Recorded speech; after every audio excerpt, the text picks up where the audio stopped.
कहानी की शुरुआत में कुछ पहाड़ दिखाए जाते हैं जहां पर एक आदमी अपने साथ कुछ गुलामों को लेकर जा रहा होता है। इनके पैर जंजीरों से बंधे हुए होते हैं। ये वक्त होता है सन 1858 का। ये वो वक्त था जब गुलामों को रखने का रवाज था और इन पर जुल्म सितम किया जाता था। सभी गुलाम बहुत बुरी तरह थक चुके हैं, लेकिन फिर भी इन्हें रोका नहीं जाता। चलते चलते रात हो जाती है और तभी इन गुलामों को जो अपने साथ लेकर जा रहा होता है वो देखता है कि सामने से कोई घोड़ा गाड़ी में आ रहा है। वो जोर से चलाकर कहता है, वहीं पर रुक जाओ, नहीं तो मैं तुम्हें गोली मार दूंगा। वो आदमी कहता है कि मैं तो एक आम इंसान हूँ, मैं यहाँ पर गुलामों के सौदागर से मिलने आया हूँ। अगर तुम वही हो तो हम डील कर सकते हैं। वो उस अनजान आदमी से पूछता है कि कैसी डील। वो कहता है कि तुम्हारे पास कोई ऐसा गुलाम है जो प्लांटेशन से है। तभी गुलामों में से एक गुलाम बोलता है कि हाँ, मैं प्लांटेशन से हूँ। यह सुनने के बाद वो घोड़ा गाड़ी वाला आदमी उस गुलाम के पास जाकर पूछता है कि तुम्हारा नाम क्या है। वो बताता है कि मेरा नाम जेंगो है। इस घोड़े गाड़ी वाले आदमी का नाम डॉक्टर किंग होता है। डॉक्टर किंग जेंगो से 3 भाइयों के बारे में पूछता है, जिनके बारे में जेंगो ठीक ठीक बता देता है। डॉक्टर किंग को यकीन हो जाता है कि जिस गुलाम की इसे तलाश है वो यही है और जिसका नाम जेंगो है। वो जेंगो से पूछता है कि क्या तुम प्लांटेशन जाना चाहोगे। तो जेंगो कहता है कि हाँ, दरअसल प्लांटेशन में जेंगो की वाइफ को गुलाम बनाकर रखा गया है और वो अपनी वाइफ को किसी भी कीमत पर वहाँ से आजाद कराना चाहता है। अब यहाँ पर जो सभी गुलामों को लेकर जा रहा होता है वो डॉक्टर की तरफ गन तान लेता है और कहता है कि गुलामों से बात मत करो। डॉक्टर किंग को गुस्सा आ जाता है। वो उस आदमी पर गोली चला देता है और उसे मार देता है। यहाँ पर उसका भाई भी होता है जिसे वो गोली मारकर जख्मी कर देता है। इसके बाद डॉक्टर किंग उस आदमी के जख्मी भाई के पास जाता है और उससे जेंगो को खरीद लेता है। यहाँ पर जितने भी गुलाम होते हैं वो सब के सब आजाद हो चुके हैं, क्योंकि ये आदमी भी कुछ ही देर में मरने वाला होता है। इसके बाद डॉक्टर किंग जेंगो को लेकर शहर आ जाता है, जहाँ पर वो जेंगो को कहता है कि तुम आजाद हो, तुम आजादी से अपनी सांस ले सकते हो। जेंगो आजादी से शहर में घूमता है, जिसे देखकर सभी लोग हैरान होते हैं, क्योंकि जेंगो एक बहुत पुराना स्लीव होता है। इसके बाद डॉक्टर किंग उसे लेकर एक बार में जाता है, जहाँ पर वो जेंगो को कहता है कि तुम अभी पूरी तरह आजाद नहीं हो और अगर तुम्हें आजाद होना है तो तुम्हें मेरा एक काम करना होगा। मैं एक बाउंटी हंटर हूँ और मैं उन्हीं तीनों भाइयों को ढूंढ रहा हूँ जिनके बारे में मैंने तुमसे रात में पूछा था। यहाँ बाहर सिपाही आ जाते हैं और वो जोर से चिल्लाकर बोलते हैं कि तुम जेंगो को अपने साथ नहीं ले जा सकते, वो एक गुलाम है और रात को जो कुछ हुआ था उसके बारे में शेरिफ को यानी सिपाही को पता होता है और इसीलिए वो डॉक्टर को अरेस्ट करने के लिए आया होता है। डॉक्टर बाहर आ जाता है और सिपाही को गोली मारकर जेंगो को लेकर वहाँ से निकल जाता है और रास्ते में वो जेंगो से उसकी वाइफ के बारे में पूछता है। जेंगो बताता है कि मैं और मेरी वाइफ उन्हीं तीनों भाइयों के पास गुलाम थे जिनकी तुम्हें तलाश है। एक दिन हम दोनों ने भागने की कोशिश की, मैं तो भागने में कामयाब हो गया, लेकिन मेरी बीवी को पकड़ लिया गया और उसे प्लांटेशन पहुंचा दिया गया। डॉक्टर इन 3 भाइयों के शिकार पर निकल जाता है जिन्हें जेंगो पहचानता था। यह जानते ही कि इन्हें अंदर नहीं जाने दिया जाएगा, इसीलिए डॉक्टर गुलामों का खरीदार बनता है और जेंगो को अपना मुलाजिम बना लेता है। यहाँ पहुंचने के बाद डॉक्टर अंदर चला जाता है और जेंगो बाहर खड़ा रहता है। अभी जेंगो इन 3 भाइयों में से 2 को देख लेता है, जिन्हें देखते ही गोली मार देता है। अब डॉक्टर भी बाहर आ जाता है। वो देखता है कि जेंगो ने 2 भाइयों को मार दिया है। तभी इन्हें तीसरा भाई दिखता है जिसे डॉक्टर खुद मार देता है। गोली की आवाज सुनकर इस जगह का जो ओनर होता है वो बाहर आ जाता है। वो डॉक्टर की तरफ गन तान देता है। इससे पहले कि वो गोली चलाता, डॉक्टर उसे इन तीनों भाइयों के खिलाफ डेथ वारंट दिखाता है, जिसके मुताबिक वो इन तीनों को मार सकता था। वारंट देखने के बाद वो आदमी इन्हें कुछ नहीं कह सकता और उन्हें वहां से जाने देता है। उसके दिल में इन दोनों के लिए बहुत गुस्सा होता है, क्योंकि इन दोनों ने इसके 3 खास आदमियों को मार दिया था। इसीलिए वो अपने आदमियों से कहता है कि इन दोनों को किसी भी कीमत पर शहर से बाहर मत निकलने देना।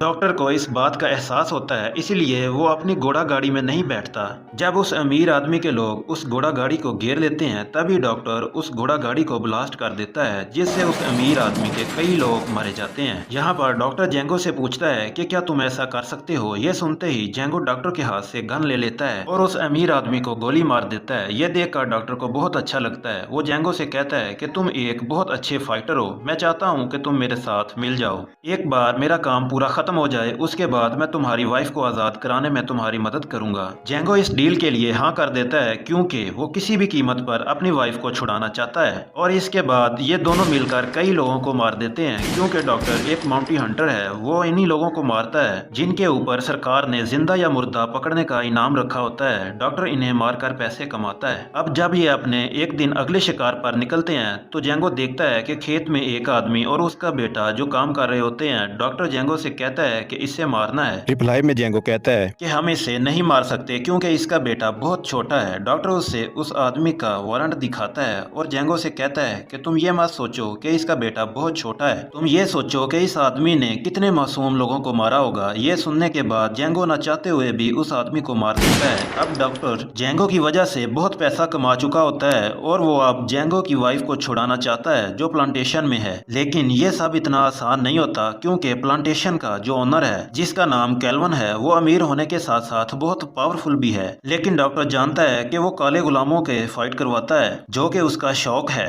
डॉक्टर जेंगो से कहता है कि मैं केल्विन से मिलने के बाद कहूंगा कि मैं भी गुलामों की फाइट करवाता हूं और तुम्हें मैं अपना फाइटर बनाकर इंट्रोड्यूस करवाऊंगा। इसके बाद ये दोनों के दोनों उस जगह पहुंच जाते हैं जहां पर केल्विन गुलामों की फाइट करवा रहा होता है। डॉक्टर केल्विन से मिलता है और उसे बताता है कि मुझे भी फाइट का शौक है और मैं तुम्हारा सबसे स्ट्रॉन्ग सबसे बेहतरीन फाइटर खरीदना चाहता हूँ। केल्विन उससे पूछता है कि तुम मेरा गुलाम कितने में खरीदना चाहते हो। डॉक्टर कहता है कि मैं $12,000 में खरीदूंगा। सन 1858 में $12,000 बहुत बड़ी कीमत है, इसीलिए केल्विन ये रकम सुनकर बहुत खुश हो जाता है और अगले दिन इन दोनों को लेकर प्लांटेशन के लिए निकल जाता है। वहाँ पर जेंगो की वाइफ गुलाम है। जब ये प्लांटेशन पहुँचते हैं तो दिखाया जाता है कि केल्विन का एक गुलाम जो भागने की कोशिश कर रहा था, केल्विन उसके पीछे कुत्ते छोड़ देता है तो वो उसे बहुत बुरी तरह जख्मी कर देते हैं, जिससे हमें पता चलता है कि केल्विन एक सख्त दिल इंसान है। इसके बाद केल्विन इन दोनों को अपने आलीशान घर में ले जाता है जहां पर वो इन दोनों को अपनी बहन और अपने खास नौकर जो कि एक ब्लैक आदमी होता है इनसे मिलवाता है। डॉक्टर केल्विन से कहता है कि मैं बहुत ज्यादा थक चुका हूं और अब आराम करना चाहता हूं और साथ ही मुझे एक लड़की की भी जरूरत है और वो जेंगो की वाइफ का नाम लेता है। केल्विन उसकी बात मान जाता है और उस लड़की को बुलाने के लिए भेजता है। यहाँ पर दिखाया जाता है कि जेंगो की वाइफ को एक स्टील के बॉक्स में बंद किया होता है जिससे उसकी चमड़ी जल रही होती है। दरअसल उसने भागने की कोशिश की होती है, इसीलिए उसे ये सजा दी जाती है। इसके बाद जेंगो की वाइफ को डॉक्टर के सामने पेश किया जाता है। डॉक्टर उससे जर्मन में बात करता है क्योंकि उसे पता है कि उसे जर्मन आती है। वो उसे बताता है कि मैं और तुम्हारा हस्बैंड जेंगो तुम्हें छुड़ाने के लिए आए हैं। इसके बाद वो जेंगो को बुलाता है। जेंगो को देखकर वो इतनी ज्यादा खुश और हैरान हो जाती है कि वो बेहोश हो जाती है। अब रात को ये सब के सब खाने पर बैठे हुए होते हैं जहाँ पर जेंगो की वाइफ जेंगो को, डॉक्टर और सभी बाकी लोगों को खाना सर्व कर रही होती है। क्योंकि वो इस घर में सर्वेंट है। जेंगो और जेंगो की वाइफ एक दूसरे को देख रहे होते हैं। तभी सबको ये लगता है कि ये दोनों एक दूसरे को पसंद करते हैं, पर यहाँ पर केल्विन का जो खास नौकर होता है जो एक ब्लैक आदमी होता है उसे शक हो जाता है। वो समझ जाता है कि कहीं न कहीं ये दोनों पहले से एक दूसरे को जानते हैं और साथ ही डॉक्टर और जेंगो दोनों इसी के लिए यहाँ पर आए होते हैं। खाना खाने के बाद डॉक्टर केल्विन से कहता है कि अब हम डील की बात करते हैं। मैं $12,000 में तुम्हारा सबसे स्ट्रॉन्ग फाइटर को खरीदूंगा। साथ ही मुझे ये लड़की भी चाहिए जिसे तुमने मेरे रूम में भेजा था, यानी कि जेंगो की वाइफ को, क्योंकि उसे जर्मन आती है और मैं इंग्लिश में इतना अच्छा नहीं हूँ, इसीलिए मेरी बात आराम से समझ सकती है। केल्विन को इसकी बात पर कोई हैरानगी नहीं होती। वो कहता है कि तुम इससे अपने साथ ले जा सकते हो।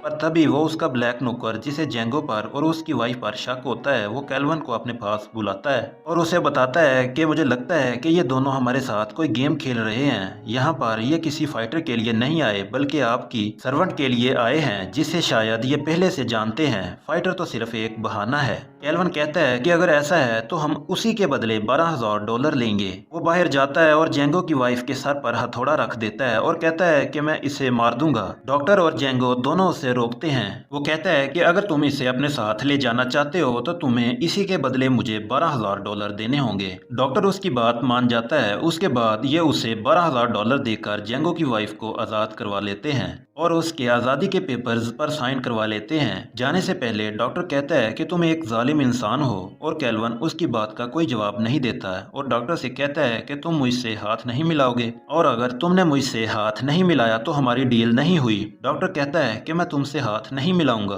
दरअसल ये दोनों ईगो में होते हैं। केल्विन अपने आदमियों से कहता है कि अगर ये मुझसे हाथ मिलाए बिना गया तो इसका मतलब है कि हमारी डील नहीं हुई, तुम इसे मार देना। डॉक्टर कहता है कि ठीक है, मैं तुमसे हाथ मिलाऊंगा और जैसे ही वो केल्विन के पास हाथ मिलाने के लिए आता है तो वो डॉक्टर के हाथ में गन होती है जिस जिससे वो केल्विन को मार देता है। केल्विन की मौत हो जाती है। केल्विन के नौकर को उसकी मौत से बहुत दुख होता है और वो उसे पकड़कर जोर जोर से रोने लगता है और उसे इतना गुस्सा आता है कि वो डॉक्टर को गोली मार देता है। यहाँ पर डॉक्टर की भी मौत हो जाती है। इन दोनों की ईगो की वजह से जो काम आसानी से हो सकता था, उस काम के चलते इन दोनों की मौत हो जाती है। अब डॉक्टर की मौत से जेंगो को बहुत गुस्सा आता है और उसके पास जो गन होती है वो उससे उन सभी आदमियों को मारने लगता है जो जहाँ पर होते हैं, पर जल्द ही उसकी गोलियां खत्म हो जाती हैं। साथ ही यहाँ के जो लोग होते हैं वो जेंगो की वाइफ को पकड़ लेते हैं, इसीलिए उसे सरेंडर करना पड़ता है। इसके बाद जेंगो को बहुत बुरी तरह मारा जाता है। वो बेहोश हो जाता है और जब उसे होश आता है तो वो एक माइनिंग कंपनी में होता है। दरअसल उन लोगों ने जेंगो को इनके पास बेच दिया होता है और इस तरह जेंगो फिर से एक बार अपनी वाइफ से दूर हो जाता है। यहाँ के लोगों को जेंगो बताता है कि वो कोई गुलाम नहीं है,